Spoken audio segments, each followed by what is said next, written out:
Hello, this is a presentation about goals of software vendors for their partner ecosystems. Most of the information presented here relates to a book that was recently published called Profit from Software Ecosystems.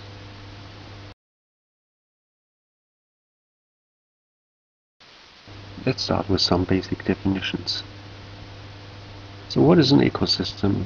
An economic ecosystem is a set of companies that have some relationships, and the typical relationships in economies is that they exchange products or services.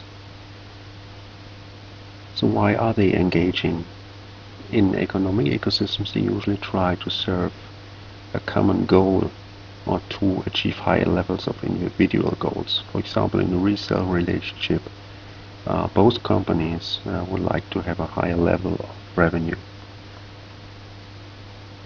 Now, in the software ecosystem, simply is an economic ecosystem that forms around a software vendor. So one software vendor resells a product from another software vendor, so they are both part of a software ecosystem.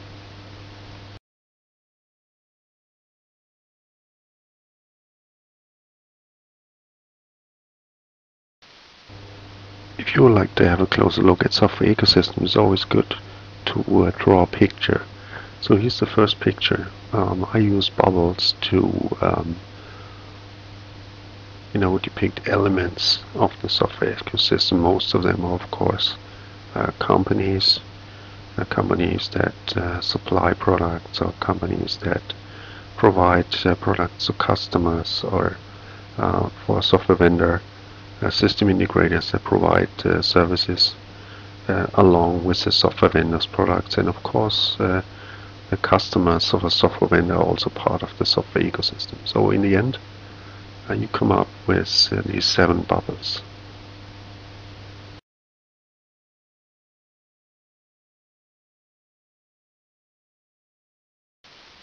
So if you remember, the definition of a software ecosystem is that it forms around a software vendor, and or everybody who's in the software vendor's ecosystem is connected with relationships.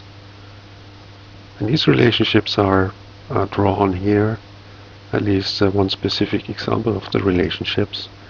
And basically you find these solid arrows, which are products, assets or services provided from one bubble to the next.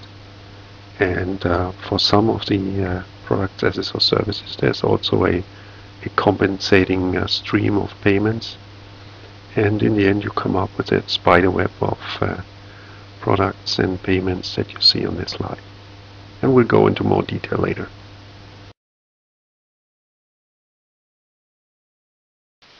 So if you like that content that you saw, then you have the choice to continue to soak up the knowledge that was presented here. Go to MindBytes and look for software business videos, and I would love to see you there, and thank you very much for watching.